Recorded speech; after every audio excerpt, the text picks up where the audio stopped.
Okay, we are going to go ahead and get started for our redistricting meeting for this evening at 6 p.m. By a show of raised hands, could I get a check on our audio level if you're hearing us correctly? Excellent. Thank you so very much. Over the next few minutes, we're going to walk through a process to help our English of speakers of other languages join us. If you are hearing this for the first time, please just give us a few minutes to work through this process. It's an opportunity to help all of our community be involved in tonight's meeting. So I would like to turn this over to Miss Maite Laura, who is our program manager for translation services. Hello, everybody. Good afternoon. In a few minutes, is going to be on a slide that is going to give you some instructions of what you have to do if you need translation services. Esta es una lámina donde le estamos dando instrucciones de cómo accesar la traducción en otro idioma. Cuando la reunión empiece, va a aparecer en su pantalla el número 1 y en su internet usted pone este código o un código que vamos a suministrarle y después tiene la oportunidad de escoger el idioma en el que desea participar. En unos minutos, cuando Miss Hub empiece a hablar, ella va a presentar esta lámina con un QR código o con un código que tiene que poner en su internet. Gracias. Ready, Susan?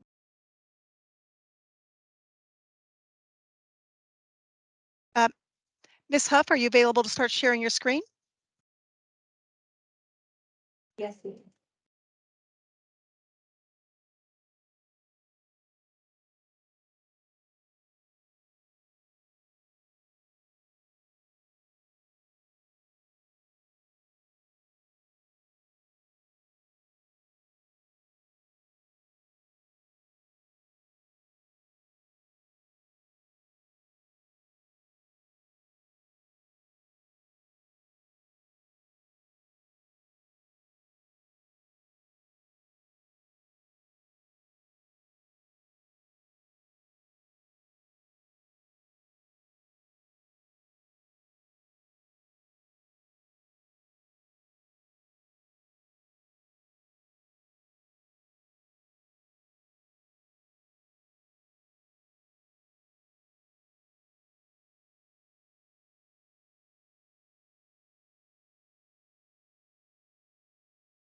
Again, we thank you for your patience during this process.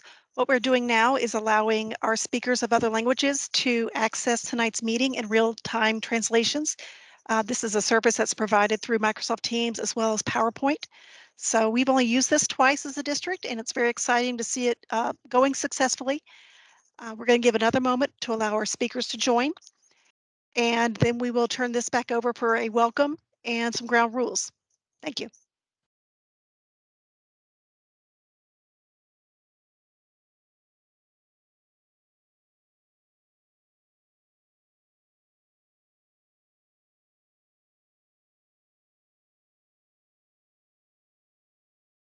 Again, thank you for joining us. This is Susan Romanek, and I'm your moderator for tonight.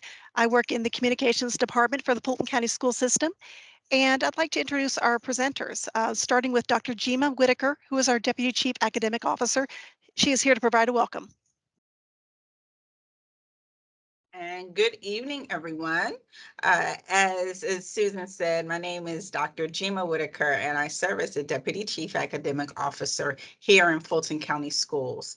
And I want to welcome you to our Redistricting 101. This is the second of 2 meetings this month to inform all of our parents and stakeholders of the redistricting process. It is vital to Fulton County that our community is involved in the redistricting process.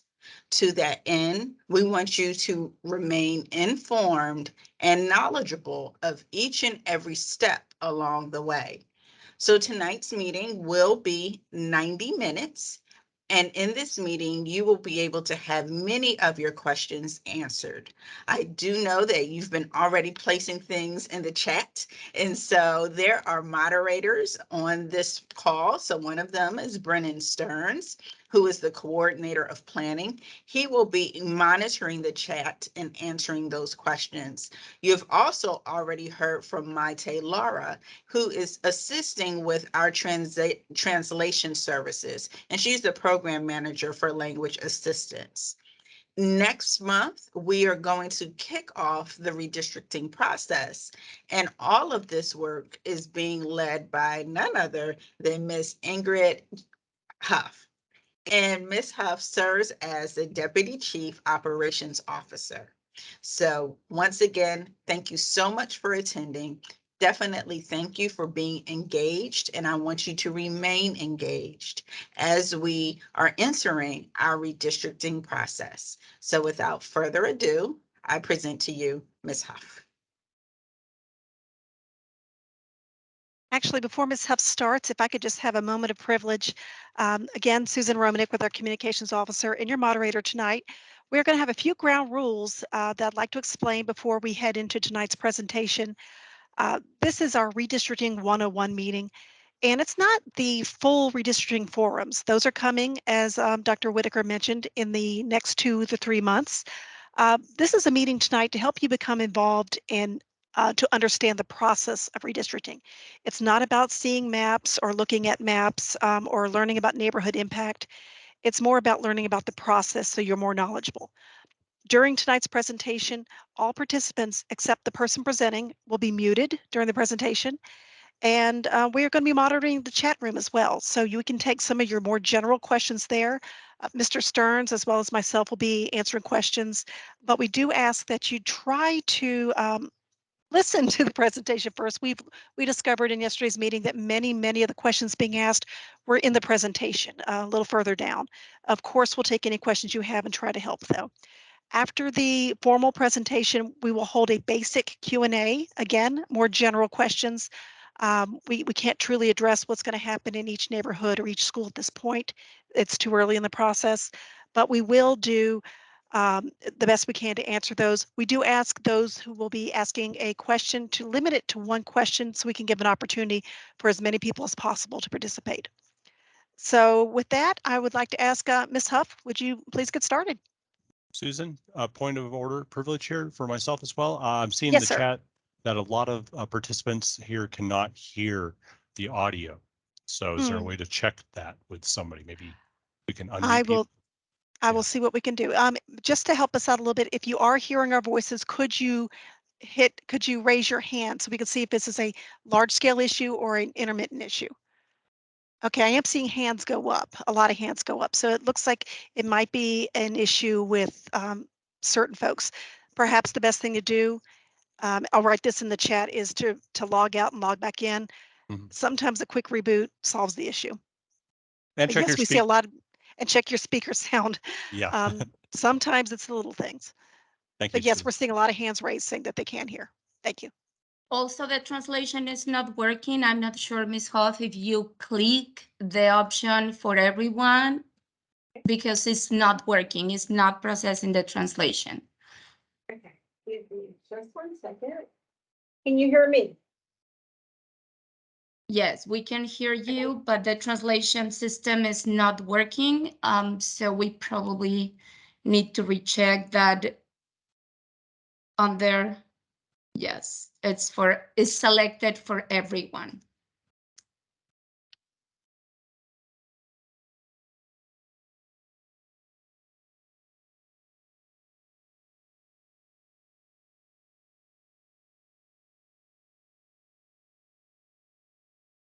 Are we now seeing the slides and being able to hear as well as receiving the translation services? Nope, the translation is still not working. Mhm. Then the drop down. There we go. Yeah, now. Let's see, how about that? Is that working now?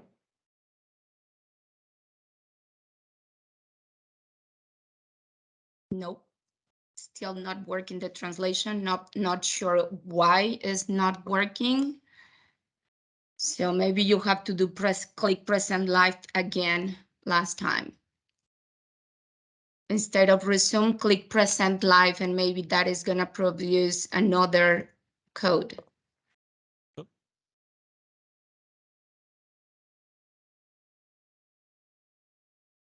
Now. Are there translations available now? This worked perfectly yesterday.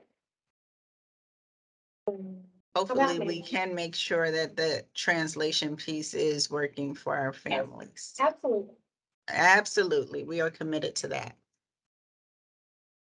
Nope, unfortunately, no, it's not working. If you can write it down if you needed translation services. So I'm going to stop sharing for just a second. And then from my end,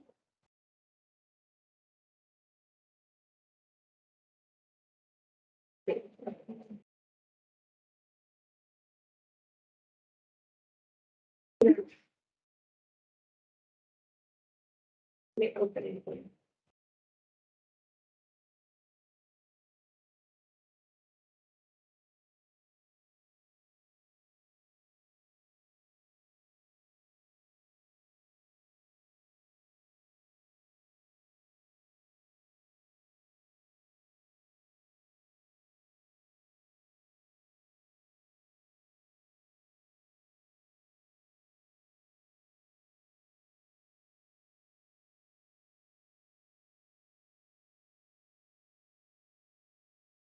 I'm seeing in the chat that there are still some participants who are not getting any sound.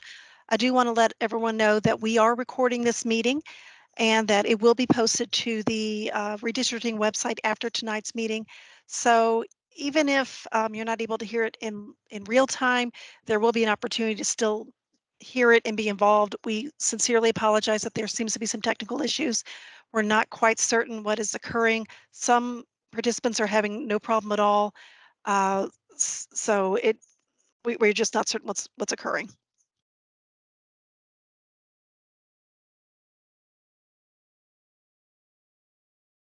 this is giving you the opportunity to get a new QR code and figure out if this time we can make it work for the families that speak a different language.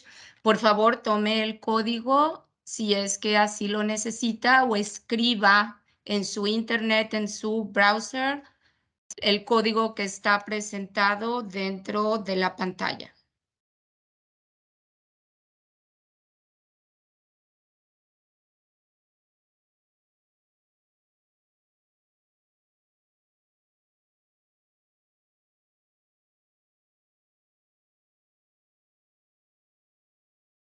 One of our participants in the chat has given a tip that maybe will be useful to some folks.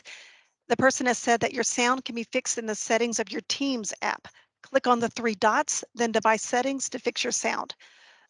Sometimes and the translation is working now. Excellent. It is working. Okay, perfect. Excellent. Yeah, it is working perfectly fine. Thank you. Great. Thank you. Thank you. Teamwork makes the dream work, everyone. Thank you for your patience. Okay. Without further ado, good evening, everyone. My name is Ingrid Jones-Huff. I am the Deputy Chief Operations Officer. And I am going to be leading, I'm going to progress the slides. Okay. Leading the community, working with you all collaboratively over the next couple of months to talk about redistricting. I have been in Fulton County. November will begin my 25th year, all working in operational planning as well as being vitally engaged and a part of redistricting. Have had the pleasure and the joy of working with our community to open more than 40 schools in those 24 plus years. We've looked at some school closures as a part of this process as well, and we'll talk about exactly how that works with redistricting. But I can attest to how well this policy and procedure addresses what the board has identified as what's important as we set attendance boundaries. And we are committed to ensure that the community's voice is heard. We ask that you stay engaged, that you share with your neighbors, anyone who may have possibly forgotten about tonight's meeting. If you'll send them a quick text and ask them to hop on, because this is some important information. When we went through our last redistricting in 2017, what the board realized was it had been quite some time since the community that was actually engaged in redistricting had not been a part of the development of the actual policy and procedure. And there were some misperceptions around the process as well as the criteria, how comments were evaluated. So as they contemplated whether they wanted to consider changing the policy, they realized they needed to do a full engagement with the community of how the process works. And so they instituted in our procedure that anytime we've not rezoned a school or a community within 3 years, that we would do what's called Redistricting 101. And you are a part, it's not a college course, but it is a true endeavor to teach what we will engage, how we are engaged, what criteria we will use, what data will be involved, and how we will go about the business of redistricting our current attendance boundary. So that's the purpose, a little bit of why we're here tonight. So for the next 30 minutes, and I'll try to be quick, we'll talk about what our purpose for redistricting schools is. We will review the actual policy for school attendance zones. We will look at some of the data elements and the requirements that are a part of this process. It's very data intensive. And we'll also go through the community procedure, where community members have voice in this process, how we will engage you during the meetings, and then talk about some of the maps. And let me just be clear, there are no maps at this time. We will come to you first and ask a series of questions before that process actually begins. We'll show you what the data tables will look like during the process. We'll talk about what happens once we get done with our work, where the board becomes involved, and then how we go about the process of notifying our impacted families. For the remainder of time after the presentation, we will take all of your questions and I will do my absolute best to answer those individually. So what is redistricting or rezoning? Those two terms are often interchangeably used. They mean exactly the same thing. So every residential address in our district is assigned an elementary, middle, and high school. The process of redistricting is changing that assignment for some reason. We are going to look at what your current boundary is and assess whether or not we need to assign you to another school. It could be elementary, it could be middle, it could be elementary and middle, and it potentially could be all three levels, elementary, middle, and high. And redistricting is the process of changing attendance boundaries. So when does that redistricting take place? There are 4 instances in which the board will contemplate a district redistricting. So typically when we're opening or replacing a school campus, we will contemplate and consider a redistricting. When there's a major renovation, so meaning we're adding instructional spaces to a school, their classroom impacts, we will consider a redistricting. When a school is closing, we've had several instances, I think 3 in the county since I've been here, where we consider closing a school based on the condition of the facility and consolidating it with another school or replacing it as a campus. We also consider redistricting. But this specific time, we are looking at something a little bit different. We're looking at imbalances in enrollment. That is the majority of the focus for this rezoning effort that will start next month. Looking at enrollment and capacity and seeing where we have some inequities at schools and looking to equally distribute that as best we can across the schools within the district. So who determines the scope? So in March of every year, I present to the board the enrollment projections. And in those projections, we also include capacity. How many seats or how many classrooms we have or need within a school attendance boundary. That information is presented to the board, and when there is a sizable imbalance, we will recommend to the board that a redistricting is needed. If the board agrees, they will commission or ask staff to engage the community to go about the process of shifting boundaries and working with the community across that region or across that specific area. In most cases, the scope of redistricting that we start with is very broad. So I've heard on the news that we're looking to touch 80 schools. We certainly don't anticipate touching and rezoning 80 schools. However, we are very intentional in saying the entire North Fulton community and the entire South Fulton community should be a part and be a part of this process, because we really don't know which communities will be a part. So our process has been nationally recognized. Our school board does not offer maps first. We ask the community a series of questions, and then based on the feedback we receive, we develop maps. So we say to the community, we don't know what schools and what neighborhoods will be a part of redistricting. So we invite everyone to be a part to ensure that we have included everyone who potentially could be impacted in redistricting. So we actually have a policy that was passed in September of 2000. So I was here in 98. So prior to that time, principals would appoint a representative for each school to sit on a committee and develop the attendance boundaries. And after the board went through a redistricting in 1999, they realized that they wanted to give everyone in the community equal voice.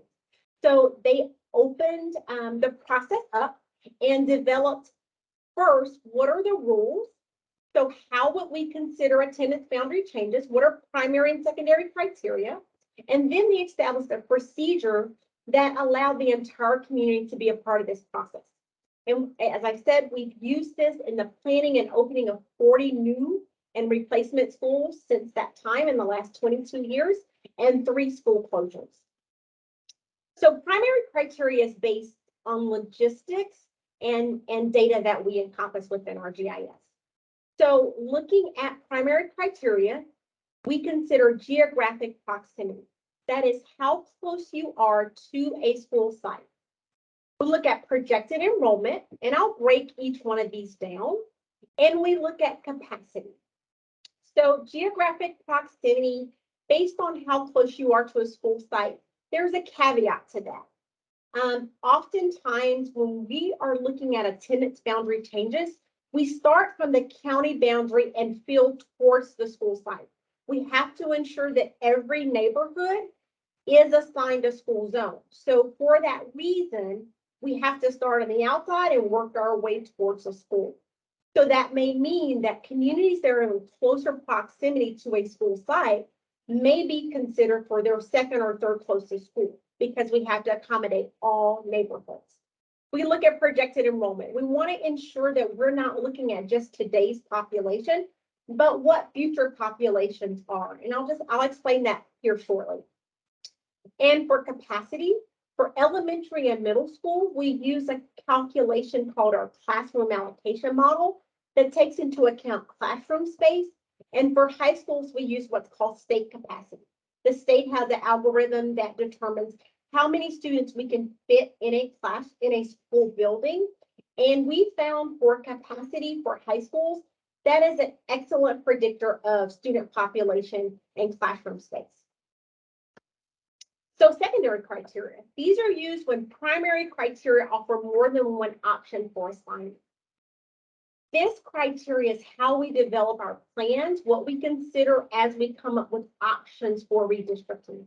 Things such as travel patterns or traffic patterns, routes that parents take on their way to work towards major arteries, if there are right and left turns that are difficult to make, if there are railroad crossings, we take things like that into consideration for traffic. How frequently neighborhoods have been rezoned. Typically, we try not to move a community more than once in a 3-year period. We want to ensure that students aren't shifted multiple times in their tenure in a school. So the board has said 3 times is acceptable, 1 time in 3 years. So we ask that question. School feeder alignment. As students transition from elementary to middle and then from middle to high, we want to ensure that we have a large enough class or group of students moving to the next level to ensure cohesiveness, some familiarity with those students, as well as impacting their academic success as they transition from one grade level to the next. And then we look at balancing of special programs. You'll see here shortly, special programs such as TAG, ESOL, special needs, they require a reduced class size, but they still need a classroom. And it's important that as we consider school zones and where we place these students, that we don't overburden a school with more unique needs that require smaller classes. So we want to balance those communities. So if we have a community that has a high population of TAG students and a school already has a lot of smaller classroom needs, we may consider moving that community from one school to another school, from school A to school B.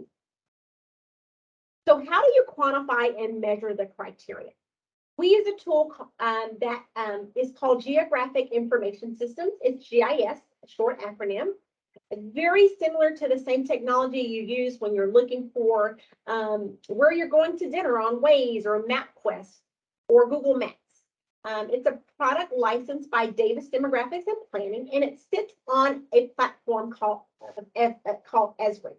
Esri is like the Microsoft of GIS, and it's used, you've seen it when the CDC produces maps that shows concentrations of, this example is stroke deaths or coronavirus or any type of medical information. It's a way of visually displaying data.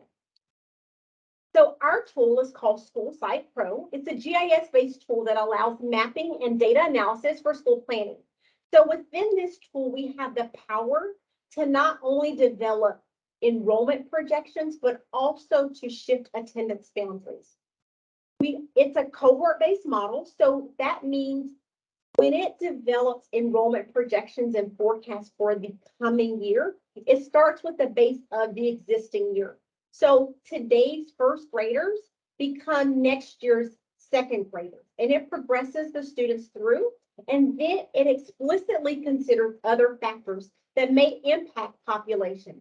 Things such as residential development, so new communities coming online, things such as student mobility, so private school enrollment, any type of attrition or change that a school may see are included in our student mobility rates and is captured in our GIS tool. And then we have birth rates. Those are data that we collect from the state that allow us to predict what our kindergarten population should be in future years. So geographic proximity is based on our neighborhood groupings. So the picture that you're seeing are a demonstration of what we call study areas. Study areas are a neighborhood grouping of communities that are used to create attendance boundaries. So it looks like a jigsaw puzzle, but within each study area or each small puzzle piece, there are hundreds of data elements that are included. So our students, our forecast, what residential development is there, what mobility factors, birth rates for each individual study area. We're able to calculate and not only determine existing population, but future population using all of those data elements that I previously mentioned. So when we begin the process of determining what is geographic proximity, so if you live in a really large subdivision, we find the geographic center of every single study area, and we determine the street network distance to your first, second, and third closest school. We assign that study area an elementary, a middle, and a high school for all three variations. So your first closest, your second, and third closest school and route. So as you can see, the lines are indications of what a route would look like for each unique study area to a school site. We also have data included, as I mentioned, we map or geocode every single student in the district to their residential address. We also have a way to calculate or capture students who, let's say you're on a hardship or you're a magnet student. You're attending a program based on an IEP for a center-based class. We have a way to matriculate you and calculate you based on where you attend school, not where you live, because it's most important for us to know where you may show up in the future based on where you attend school versus your residence. So within those data, as I mentioned, within the study areas, we have our student population geocoded down to their residential address.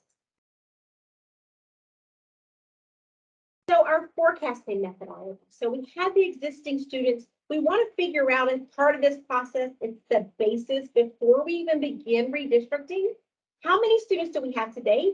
And how many students will we have in the future?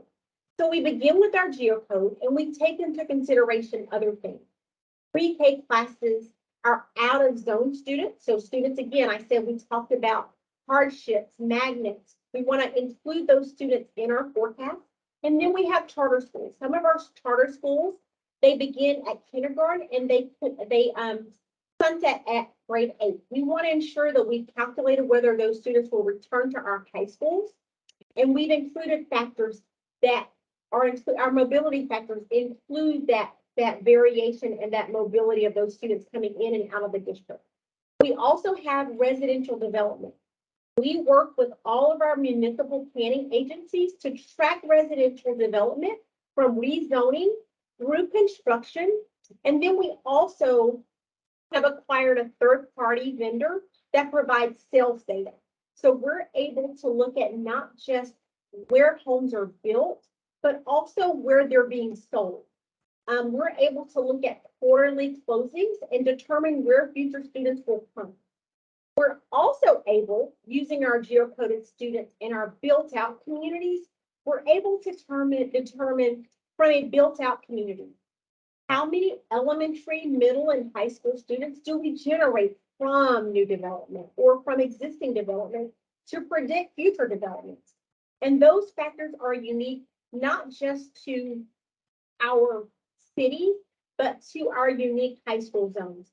So what we found is student yields in Roswell look very different from Johns Creek, look very different from Westlake, and also look very different from Banneker. So every high school has a unique factor for student yields for residential development. We also look at historic data, things such as our regional data model. It tells us by grade band what our mobility and attrition across the district is for each region. Again, I mentioned birth factors, helps us predict our kindergarten population, and then mobility, in and out migration of students entering the district from private school. You can see compulsory age of attendance, students who enter Fulton County at 6th grade, where that age rule is no longer applicable. And all of those factors go into our preliminary forecast that determine how many students we anticipate, not just for the next school year, but for 5 to 7 years in the future. So you may ask, how accurate have you been in your enrollment projections? So prior to COVID, we have been significantly and very accurate in our enrollment projections. So you can see our standard is plus or minus 1% accuracy across the district.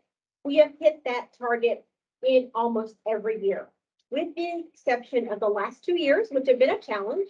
Our elementary population was really hard to predict in 2020. We've seen some recovery in 2021. However, I'm very proud to say that our enrollment forecasts are for the first month of enrollment. That date this year will be on Friday. Looking at enrollment where we are based on where we projected, we're almost exactly dead on our enrollment projection and definitely expect to hit that plus or minus 1% accuracy rate. So our second primary criteria is school capacity. So school capacity is based on classroom space at the elementary and middle school level. We look at the number of classrooms within each building. But we also take into consideration what are the instructional needs of the students. We look at how many students will be in the building, not just today, but in the future, and what are their program needs. Special programs such as TAG, ESOL, and special education, remedial education as well.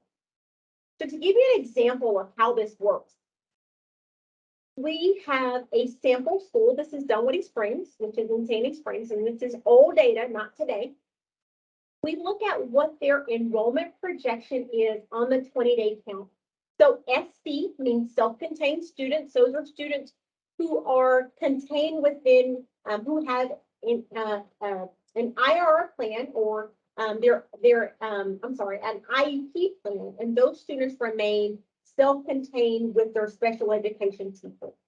We look at pre-K classes, and then we look at general ed population, grades kindergarten through grade 5. And then using our average class size or student to teacher ratio, we determine how many general ed classrooms we need to meet the general ed population. So you can see in this model, we need 23 classrooms for those students in grades K through 5. When you drop down to the second classroom projected instructional program need, we count classrooms for instructional programs. So for pre-K, for those 40 students, we need 2 classrooms. For EIP, those are with students who need remediation beyond their below grade level. They need some type of assistance. They work with teachers in a smaller, reduced class size. We count how many classrooms we need for those teachers. We also count how many teachers or classrooms we need for students who have language issues and need some assistance in that regard. Those are our ESOL students. TAG. We count how many classrooms we need for those programs as well as special education. In Title I, should a school purchase additional staff to reduce their general ed class size, we count what are the classroom needs despite how many kids are in the building, how many teachers and how many classrooms do we need within Dunwoody Springs to actually meet the instructional program needs for those students. We also have what we call constants. These are our classrooms that are the exact same across every single school. These are our art, our music classrooms. These are our computer labs, as well as our teacher planning spaces. We want to give a place where teachers can collaborate and plan together. So every single elementary school is given 8 classrooms as their constant. So if you add those classrooms up, it gives you a grand total that we need 50 classrooms. So Dunwoody Springs is one of our older prototypes. It has 55 classrooms within the building. So based on the number of classrooms they demand, based on this current forecast, they should have 5 empty classrooms within the building. And when you go through the data chart during redistricting, you'll see a -5 or +5. So a minus means there's excess space within the building. A school is underutilized. When there's a plus, that means that the school is overcrowded and probably either has portables or the principal's being very creative with some of their instructional space. So our neighborhood study areas or those puzzle pieces are the building blocks of our attendance boundaries. And we use those puzzle pieces within this process to develop alternatives for our redistricting options. We want to also consider future schools. So we'll be looking at not just where schools are today, but if we're bringing any additional schools online. Because as I mentioned previous, how many times a neighborhood has been rezoned is a consideration. So if there's a school coming on the horizon, we want to take that into account. So we're not shifting communities multiple times. So we like to know. Part of that was, for example, our K-8.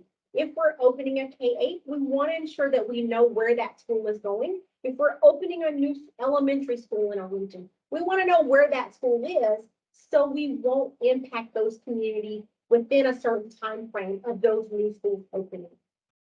And then we gather feedback on our secondary criteria.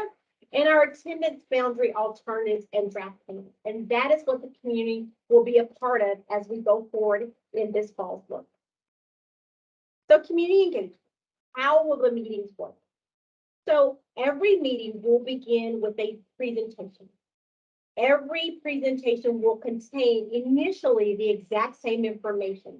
So whether you miss the first meeting and you come to the second meeting, we will give everyone all of the same basic criteria, how the process works, and where the community will be engaged. We then take the larger group after the group presentation and we break you into small groups. We have trained facilitators who will be in classrooms to work with small groups of communities to get your feedback depending on where we are in the process. First round is a little bit different from the second and third, but there will be staff on hand to work with you in a small group setting to get what your concerns are, record those to share them back to staff. We do this process whether we're redistricting elementary, middle, or high, or whether we're in any of the 3 regions in the district. It gives everyone equal voice. There's equity in the process, so small communities are heard in the same way that larger communities are. Everyone has equal voice, and we keep all of our feedback focused solely on the criteria that the board has said is important. And I want to mention, when I say focus on the criteria solely, so when we go through redistricting, if a parent should mention a criteria, so anything related to race or ethnicity is actually federally prohibited and will not be collected as a comment during the process. The board has not indicated that we should look at home values. So if you provide a comment related to changing a school impacts my home value, our facilitators won't take those comments. Only the comments that are directly related to what the board has defined as important when setting attendance boundaries will be considered. So our facilitators are normally our assistant principals, counselors, social workers, our district staff, who are objective participants. So they have no vested interest in the process, and they are only there to gather your feedback.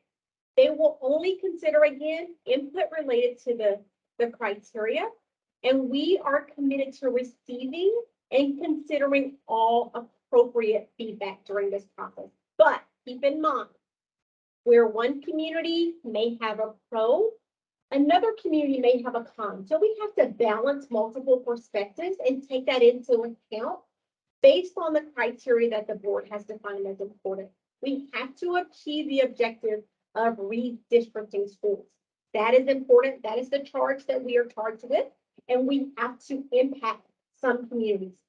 When you're in small group facilitation, we ask that you respect other people, even if their opinion differs from yours. We ask that you give them the opportunity to speak and share their feedback, and they should give you that same courtesy. And then we will have on our agendas that we will provide to you at each meeting a QR code where you can submit questions, and we will engage on our website answering those questions if you have them during the process. So in our first meeting, we have a meeting in North Fulton on September 12th and on September 15th at Langston Hughes. The locations north and south are specific to the region that we're considering. So please, if you're anticipating being a part of the North Fulton meeting, we ask that you attend the Alpharetta location. The South discussion will be at Langston Hughes. So it won't be a general, you can attend either location. You must pick the location that is in your region to discuss the redistricting that is occurring in that region. So in round 1, study area maps only will be provided. There are no options presented. Before we can develop the maps and the plans, we have to develop the forecast. The forecast is based on the 20th day of school, and Friday is the 20th day of school. We will present study area maps in round 1. We will also on our website provide the enrollment counts for each study area. I've received multiple data requests through open records. All of the data elements that we will use in redistricting will be available. This is a fully transparent process. So we will break you up after the general presentation into small groups to ask 4 questions. We also have an opportunity for parents who cannot attend on the day of the meeting. We have what's called an online forum. Parents will be able to log on and answer the same questions in the online forum that they ask in the face-to-face meeting. And those will be considered during our process of developing plans for the next round of meetings. So the 4 questions. The first one, in terms of factors such as natural geographic barriers, homeowners associations, shared amenities, common areas, youth teams, or events, what neighborhoods should remain together and why? So the and why is critically important. You can't tell me this neighborhood, my neighborhood and the neighborhood next door, we belong together. Well, why? So a why would be, we share a Girl Scout team. We share swim and tennis. We have a collaborative Boy Scout team, a Boy Scout group. So we need to know that information, something that connects you to that other community. Traffic concerns. What traffic concerns do you have that may impact the safe and timely transportation of students to and from schools? Left, right turns, railroad crossings are really important factors.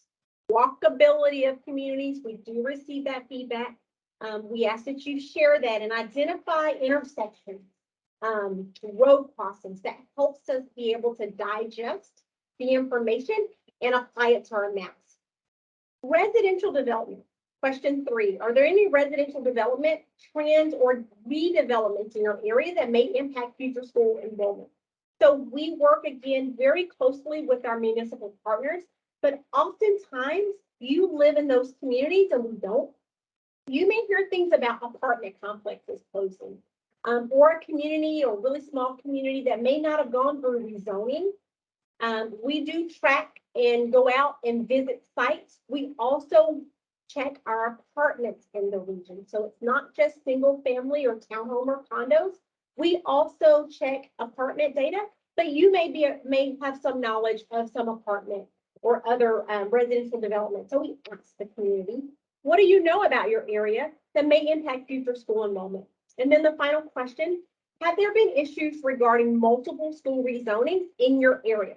So not really a factor for this redistricting, because again, within a 3-year period, we try not to move students, but our last rezoning was in 2017. However, if your community has been moved multiple times, some communities are just almost in the nexus of every time we rezone, they're impacted. But we do want to know because we try to minimize those shifts for communities and for students.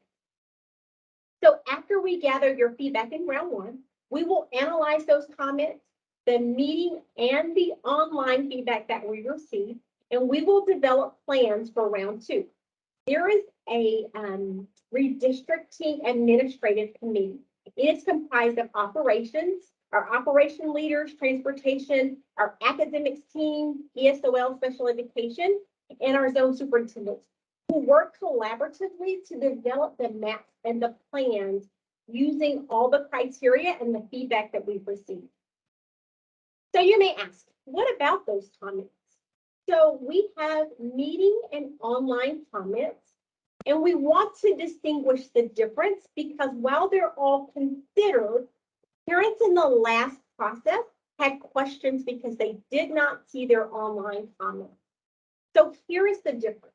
So our meeting comments are collected by our trained facilitators. We know because we will only take appropriate feedback that those have been vetted and they're related to the criteria. They've been reviewed for appropriateness, and we will publish those on our redistricting website. We provide those, we geocode, and we analyze them, and we provide them to the board. The online comments, while we hope parents and community members will be appropriate, sometimes those comments are not. So we will not screen or filter those. So we will not publish them. We do geocode and analyze them, but I want to mention they're often very duplicative.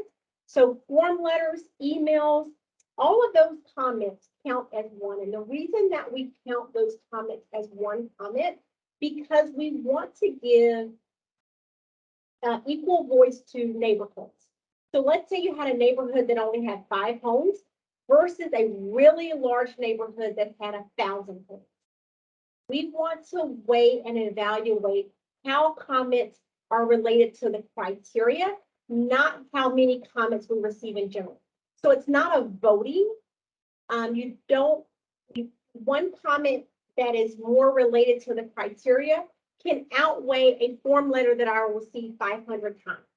I just want to share that because oftentimes people will say, I didn't see my online comment. We do have those, we do share them with the board and we do consider them, but we do not publish those online for that reason. So here's an example. This is from a very old redistricting. We map out every single comment based on the criteria. So as the administrative review team considers options, we can see where the concerns and the community comments are. We'll code them as we go through the process for pros and cons and share them with the committee as they develop plans. And again, this is just an image from a previous redistricting, only for demonstration to show you that we actually collect and geocode the comments and the feedback that you provide, and it's invaluable to this process. So as we come up with plans, people ask, so how do you consider what communities? We run our geographic proximity analysis, and then we look at capacity, and we come up with what we call our gray areas. And this is an example. So looking at this study area map, you can see some of the study areas are colored in gray. The gray areas are our opportunities for potentially shifting boundaries. It just means they abut another boundary, and they may be between 2 overcrowded schools. So we may need to look at, or one may be overcrowded, one may be underutilized. So we may look at opportunities. What communities around the fringe may create plans as we go through the process and where we receive feedback from the community. So after round 1, we will come back to the community in round 2. And this is when the maps are unveiled. So we will typically present 3 alternative maps for each level. So a total of 9 maps should be presented in round 2. Elementary, middle, and high for each group of plans. We will also provide data tables. We will provide feeder patterns because those are factors that the board has said are important. We want to give you what the percentage based on the maps of how many students will be transitioning from elementary to middle to high. We will then break you into small groups to ask, what do you like about this map? What do you not like about this map? Based on the board approved criteria. Again, we will have an online form that will start on the day of the meeting for round 2, and it will conclude on midnight the following day. You can provide feedback in either platform. So here's an example of a map that would be presented. You can see on this map, the black line shows the existing boundary. The change in color shows what the plan is for this alternative plan A. This is the old map that we used as an example from a previous redistricting. This is the data table. So we will provide all the information. So based on the current attendance boundaries, what our state capacity is, what our enrollment is, and how many classrooms. So remember the demonstration of classroom space. Negative means a school is undercrowded. A positive number means a school is overcrowded. We then provide a table below that which will show Plan A based on the changes that coincide with the map, what the data now looks like. So all of these data elements will be provided as a part of each round, the 2 rounds of redistricting where maps will be presented. We will provide the current year And then we will also provide 3 years of projections, because keep in mind, we don't want to look at just who's there today, but who will be there in the future and how these changes will impact communities and schools moving forward for the next 3 years. So after round 2, we'll take your feedback, we'll analyze those comments, and we will develop one draft plan, one map. So elementary, middle, and high, we will have one draft plan that we will present in round 3. So round 3, we will provide again one map for each level, the data tables and the feeder patterns that accompany that map. We will then break you into small groups after the general presentation and ask you again, what do you like about this map? What do you not like about that map? You have to provide feedback again based on the board approved criteria. And we will also have, for the final meeting, an online forum available for parents and participants who could not be a part of the process in the actual face-to-face meeting. So again, after round 3, we will review your comments and your feedback, and then we will develop a final recommendation. So parents and communities will often ask, when do I know I am safe, that we are not impacted? If you have not been a part of any change that was presented in round 2 or round 3, then you are safe.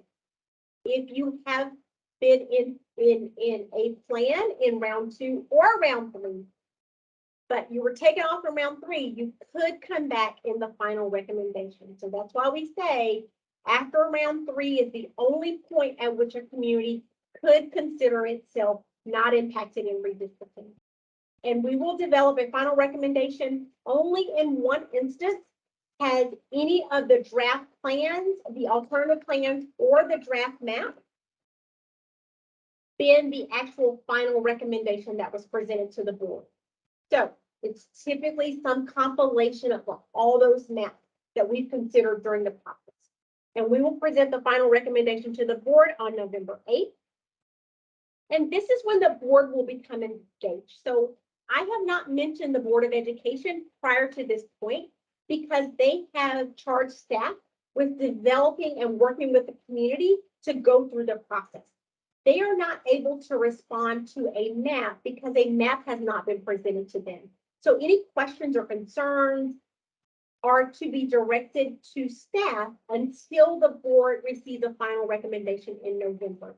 And the board will then work with the community in their community meetings to hear what your concerns are based on the recommendation that staff has presented.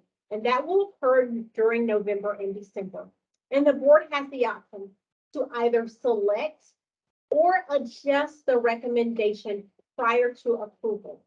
And the approval will be given on December 15th of 2022. So any approved attendance zone changes will go into effect in August of 2023. Students and families impacted by redistricting will be notified in January of 2023 to ensure that we have, especially our high school students, if there are any changes, their scheduling begins during that time. So we want to ensure that we have those students identified who will be impacted by redistricting. We also have, as a part of our policy, what's called a grandfathering clause. So if you're in elementary or middle school and in the 2023 school year, you'll be going into your highest grade, you have the option of staying. So if you're a rising 5th grader or a rising 8th grader, you can remain at your current school. And then if you're in high school and you're impacted as a rising 10th, 11th, and 12th grader, you have the option to remain at your current school. However, your parents must provide transportation for any of these options in grandfathered students. Transportation is not provided. So everything related to redistricting is included on our redistricting website. It's a wonderful source if you can't be a part of the meetings to stay engaged, to watch the process, to participate. We have all the public record, all the documents that we present, all the plans, all the maps, data elements are all included, will be posted on our redistricting website. We also have the FAQ and a Q&A that will be posted during the process. And that is also the place where you will find the online community forum. So you can scan this QR code or go to fultonschools.org/redistricting. And that concludes my presentation. And I also want to provide this important note. So if you need any type of translation of this slide presentation, there's a resource here to be able to get this information translated. And I will hand it back off at this point to Susan to help us with the Q&A. And I am available to take any questions. Great. Thank you so much, Ms. Huff. I know that every time I hear that presentation, I learn something new. So I hope it was as useful for everyone here to hear that. There have been many questions in the chat. I'm hoping that many were answered by Mr. Stearns, but if not, we're going to open the floor by raising of your hand. We will call on you and give you the opportunity to ask a question. We do ask that if you are raising a question to just limit it to one question, just to be sure we give others an opportunity to be involved. If there's time permitting, then we'll go back and take a second question after others have started. So raise your hands if you'd like that opportunity, please.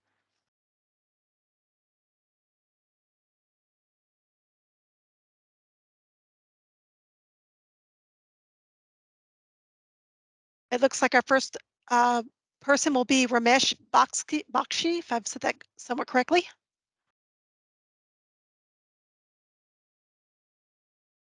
If you come off mute, you can ask your questions.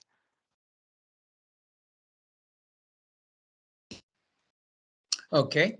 Thank you. I believe I heard, I don't know if I heard it right, is you said that if there is a subdivision with 1,000 homes and another one with 100 homes, and if they submit the 1,000 homes, there are so many families with so many children, and if they submit several hundred of the same request saying that, hey, taking a left turn on the Holcomb Bridge Road is impossible. We're going to be wasting 15 minutes of our time down there. You are saying that it's all going to be grouped together as one comment versus another subdivision where there are only 10 kids and they may say that, hey, I'm taking a right turn and it is fine. That's the way it should be. That didn't sound right to me. Can you explain that again for me? So I said form letters. Form letters, if we receive the same form letter from a community, we will count that as one comment. However, if multiple people voice one concern related to traffic or a crossing, we will consider that comment multiple times. However, what I wanted to stress in regards to the criteria is if that comment is related, more directly related to the criteria, we will consider that the same as if we receive it 5 times as one community who says something similar, as long as it's related to the criteria. So we will see that multiple people have said that crossing Holcomb Bridge is a challenge, is a barrier. We will consider that the same if we were looking at one community who also had an equal concern in regards to walkability of their community. So, and they may not counter each other, but they're considered equal. Does that make sense though? At one place, there could be hundreds of people who are impacted. In another place, there could be only 10 people impacted. How could that be fair? So it's not about whether it's fair. It's in regards to the students, in regards to the communities. We want to ensure safety is safety. We want to ensure that we are hearing the concerns of the community. If it's a multiple comment, it will be considered, but not, it's not a weighting, it's not a vote. We would take that into consideration as we develop the plan. Yeah, I mean, I understand that, but that doesn't make sense. Impact of the families you got to be considering as a weighted per much higher weight than another group of only 10 people who are having no issue. And there are hundreds here having an issue, and you want 100 people to write 100 comments separately versus we writing form letter. I mean, that's fine. What's wrong if I have signed, each person has signed separately? Every one of those forms, sending it, you should consider that as an individual comment rather than one comment. I understand your concern, but The safety of all of our students is important. So we don't want to consider whether it's a voting of 100 parents versus one parent. We want to ensure the safety and timely and safely travel of all of our students as we determine attendance boundaries. Yeah, but unless you know the magnitude of the problem, you cannot say both are equal or almost and equal. I'm sorry. I also want to mention that our transportation department vets all of our transportation and safety concerns, and they have a voice in regards to how attendance boundaries are set. So as I said, they're a part of that administrative review team. They will double check our routes. They will double check study areas and crossings, and they will have voice as well in regards to safe and timely transportation of students. Yeah. See, that is on the administration side, on your side. You are not looking from the concerns of the parents who are getting impacted. Yes, sir. I hear your concern. Okay, and good. Thank you.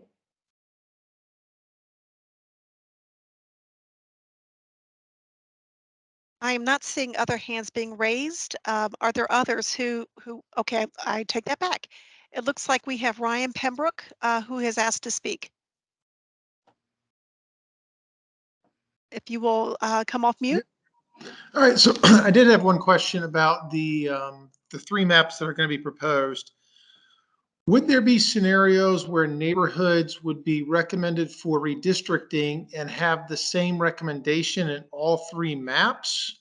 Or would the maps be different so that map number 1 might be rezoned, but maps 2 and 3 wouldn't? So there's the possibility of either. So if there's a community that is, let's say there's a school who's overcrowded, and there's a community that is abutting a undercrowded school, it is possible that under each scenario, that community could be impacted. However, there's also the possibility that it cannot in one of the options. So it just depends on, let's say, one option may be to shift to the east, and one option could be to shift to the west, or north or south. So it just depends on what school we're trying to impact and what the options surrounding that school or that situation are. Okay, thank you. Thank you. Next, we have Eduardo Soriano. If you'll come off mute, please.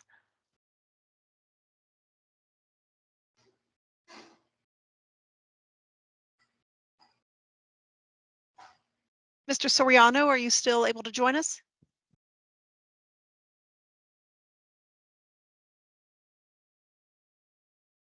If you will just unmute yourself, you should be able to speak.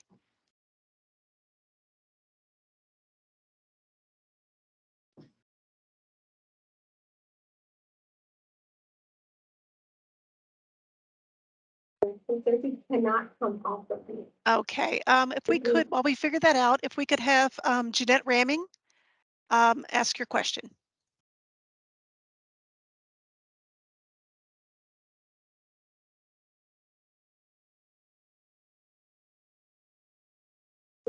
Ramming, I think you may be on mute.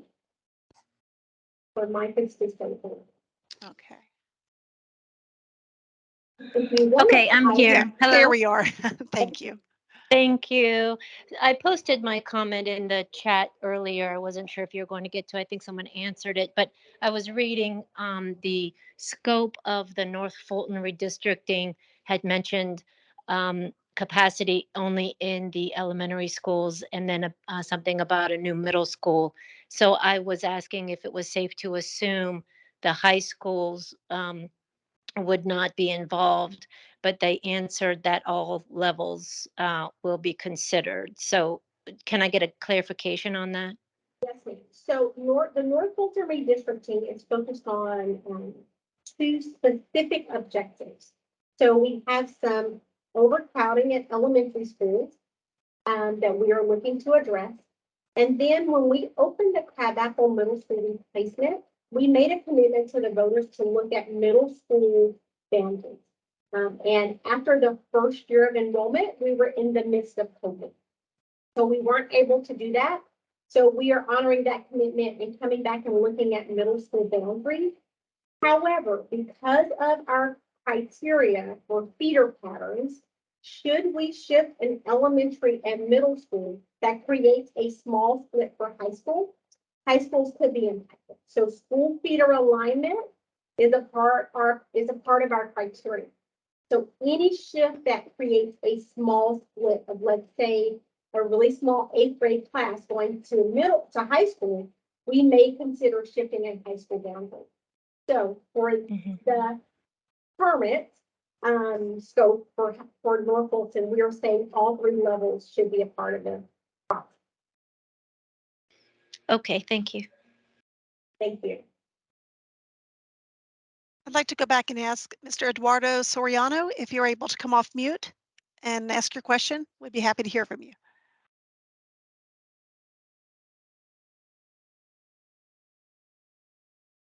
It is possible perhaps he might have stepped away from the computer. Next question we'll go to is Barbara.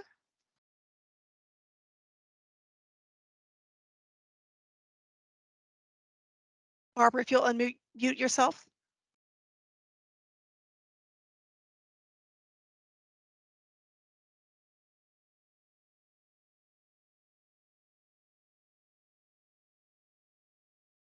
Hello, Barbara, are you still there? It says only meeting organizers can unmute. Is that a possibility? No one is muted right now. I've actually unmuted everyone. Don't everybody talk at once.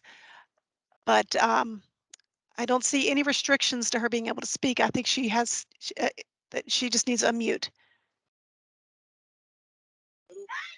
So he asked the question, is there an option to keep siblings together? So our grandfathering policy only allows for students in the highest grade impacted. So 5th graders, 8th graders, 10th, 11th, and 12th graders are the only grade levels that are considered for grandfathering to be given the option to remain in the school. Hi, this is Eduardo. I think I was able to get out of mute. Same with Barbara. I think they just unmuted us. All righty. So very quickly, just to make sure you understand that question. So understand the grandfather in for those rising students to 10, 11, and 12. But how about if a sibling is going into 9th grade to keep them together? I see you shaking your head. So that's mean one, I guess the older sibling gets to be grandfathering to the high school they started, but the younger sibling must go to a different high school. And now you have 2 siblings of the same family, obviously, having to go to different high schools. That is correct. So if a student in the high school level has not been in the building, they are not considered under the grandfathering clause. We do not have any type of sibling policy. So only students who are included in grades rising 5th, 8th, 10th, 11th, and 12th that are impacted by redistricting have the option to stay. Now, we do have other options in the district for hardship. So that's a different process. It begins in January of each year. From January to February, parents can apply for hardship. So if there's a curriculum difference, if there's childcare for elementary and middle, those are options that parents can consider. And then also, if a school has space on May 1st through May 15th, we will publish a list on our website, and we have what's called open enrollment. A parent can apply for a student to attend another school. If there is space, those spaces will be lottery that parents will be notified in June. That is the only option. If a sibling was not allowed to remain at a school, that they could take advantage of one of those opportunities, if applicable. So it's either hardship or lottery. Okay. Thank you. Thank you. Hi, this is Barbara. Sorry that I couldn't unmute before, but just a question around the process. I think you said that, I don't remember if it was at the first or second meeting, that we will be provided the three maps and then break off to be able to provide comments. I just wanted to make sure I understood, will we see them for the first time there, and then do they give us, I mean, it'll be a lot to absorb and we need to make sure we kind of see what potential comments we'd have. How will that work, or do you have to do it at right then in the place? How does that work? So typically the day of the meeting, so the meetings start at 6. We try to publish those maps online about 3 o'clock. We are really down to the wire developing these plans. Our redistricting process this year has been consolidated. We typically take from October to December to rezone. That's when we're opening a new school. However, as I mentioned, because of high school scheduling and we're not opening a school, we're only shifting boundaries. We need to have this work done and approved before we go into high school scheduling. So we tightened this window for rezoning. So we'll be working very aggressively to get all of our maps and data available. So typically around 3 p.m. the day of the meeting, we will publish on our website all of the maps so parents can go on and look and see if they're impacted. Parents often come to the meetings with a copy of the maps for their usage. Yep. Okay, So brilliant. I we'll really have that still appreciate on it. our website. Thank you. Yes, And that's ma'am. the first meeting we get the 3 maps, or the second one? That's the second meeting. The second one. So the first first one is meeting general is the discussion. 4 questions. Yes. Yes. Okay. Thank you so much for the clarification. Thank you. Cheers. Next up, we have a question from Leah Stinson. Here. Hey, I just had a question in regards of North Fulton here, because I was on a call a few weeks ago and we were talking about the potential for the K-8 STEAM Academy and the potential of shutting down the elementary school we go to. And I mean, just as they're trying to figure all that out and the potential of moving middle schools together, what's the timeline of what's going on with that and what's going on with this? And is there any chance we're going to be redistricted and then move to a different school and figuring all that out, or are the two kind of one big process and we're going to kind of find out everything at once? So I mentioned being forward-looking. So we take into consideration where and when new schools will open. So that was part of the initiative to discuss K-8 and decide where we will place those programs. In this upcoming board meeting in September, there will be a recommendation that's shared with the board around K-8 that will inform how we move forward in redistricting. So if you would like to attend or listen into our board meeting in September, that information will be shared with the board, a recommendation.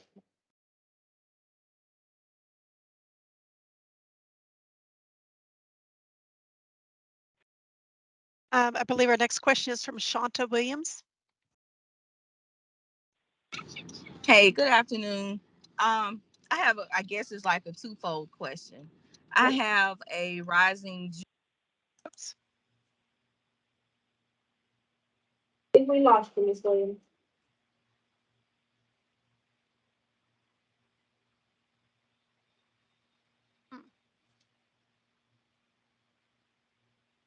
Ms. Shanta, Ms. Okay, Williams, there we are. my Thank mic you. had went back to being disabled. I'm sorry. So my daughter will be a rising junior at Westlake next year, and I know part of this process is due to the fact that Westlake is significantly overcrowded. One of the things that I saw that was that the rising 10th, 11th, and 12th graders could opt to stay at their current school if transportation is provided. Now, with the fact that Westlake is significantly overcrowded, it kind of gives me pause because I feel like there may be still some overcrowding issues if that's the case, like, because I'm sure most parents would still want their kids to go to Westlake. So is there the possibility that may not happen? And then too, in the chat, I saw a couple comments regarding the falsification of documents, which has led to the overcrowding issue with kids from APS, Clayton, DeKalb, Cobb, Douglas, all coming into Westlake and crowding it. So are there any plans on doing anything to help address that issue as well? Okay, so let me answer your first question. The current board policy allows rising 10th, 11th, and 12th graders to be grandfathered. Right now, that is the guidance, that is the policy. We don't have anything additional that would prevent those students from being able to have that option to stay. So unless there is some type of exception made, we would assume that policy would remain in place. In regards to falsification of documentation, I'm not sure if you're aware, but as a state law, we have to provisionally enroll students who present at a school. We do have a verification process of documentation of students who are enrolled at a school that we have some speculation that they are not where they are. We're in the process of doing some address checking and document checking in multiple schools. So those students would be a part of any type of process for residency verification, which we hope would potentially be impacted as a part of the 30-day provision. So we would hopefully see any of that withdrawal occur prior to our redistricting efforts, or as we're going through that, to see if we need to minimize some of those moves in regards to schools that may have a large number of students who are not there legitimately. Thank you. You're welcome. Thank you. Our next person asking a question is Genevieve. Hello, I was just looking for more clarity on the response regarding the K-8 middle schools. We're in that area, and it seems that a lot of other folks on the call are as well. So can you confirm, it sounds as if this redistricting process is separate from the decisions that will be made for the K-8 school, is that correct? I would say it's separate. So the focus of this redistricting is, and I'm not sure which region you're in, north or south, it really doesn't matter. The part of the presentation when I talked about future looking, we want to ensure that we know where new schools, be it a K-8, be it a replacement school for Camp Creek or S.L. Lewis, we need to know where those schools are and when they possibly will come online, so we're not moving students multiple times. So while it's not exactly the exact same process, those decisions inform and impact this work. So that's why I mentioned in September, we'll hear from staff making a recommendation to the board in regards to what the possible timing or outcome of those decisions will be. So as we go into the process of moving middle schools, we know, or elementary schools, there's the potential for this community to be impacted by a K-8. So we either don't move this community or we go ahead and move this community because there's not a K-8 coming or there is a K-8. Okay. So one process will inform the other. And when is the K-8 decision going to be made?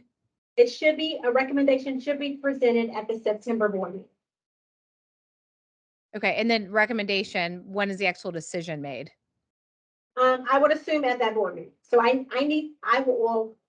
not, I will need to know prior to map development. So it will be important for us to know before going into November. Okay, thank you. Thank you. Just as a time check, the time is now 7:26. We have 4 minutes remaining in the scheduled session. Oh, there we go. I was going to ask if there were any further questions.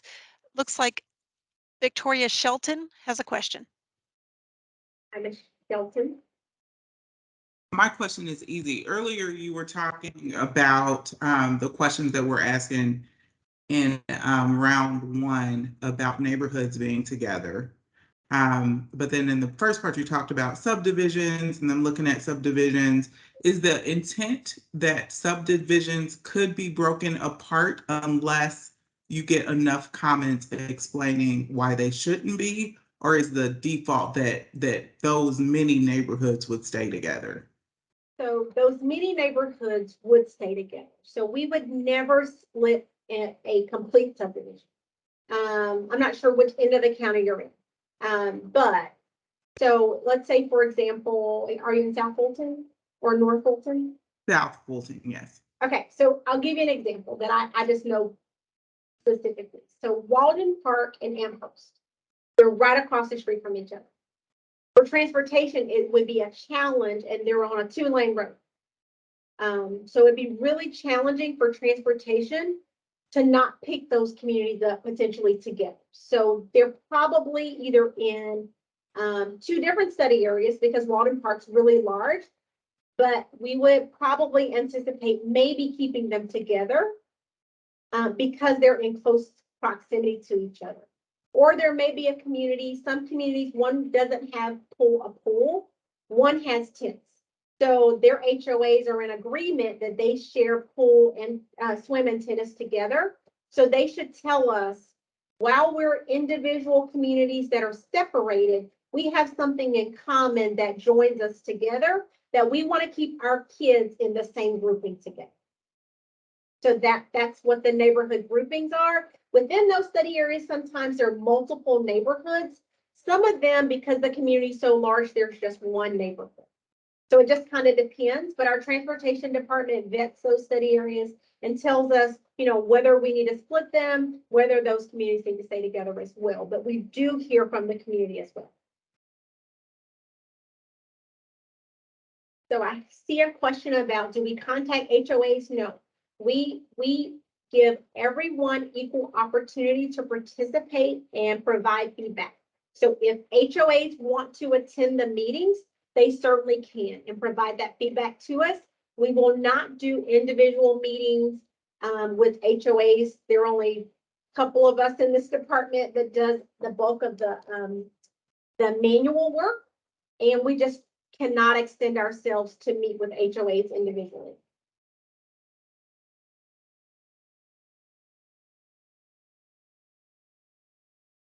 But we do welcome everyone to come be a part of the meeting. We anticipate very large crowds, and we are ready to host you, gather your feedback, and have our process underway in the next couple of weeks. Are there any other questions? We're right at 7:29.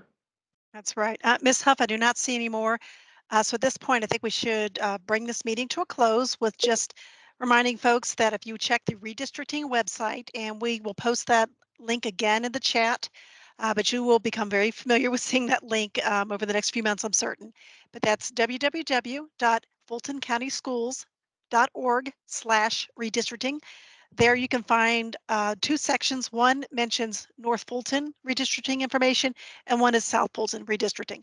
So clicking on each link will take you to the dates and times and locations of each, as well as where you'll find information for the meetings, as Ms. Huff has explained. We thank you for joining us. We will post a recording of this meeting on the redistricting website. Sorry, I'm going to have to learn how to say redistricting. That is a mouthful. We will post it on the website after this meeting as soon as the recording ends. We are also posting a copy of these PowerPoint slides. So please feel free to share these with your friends, your family, your neighborhood, those who may have an interest. And please invite everyone you can think of to join us in September.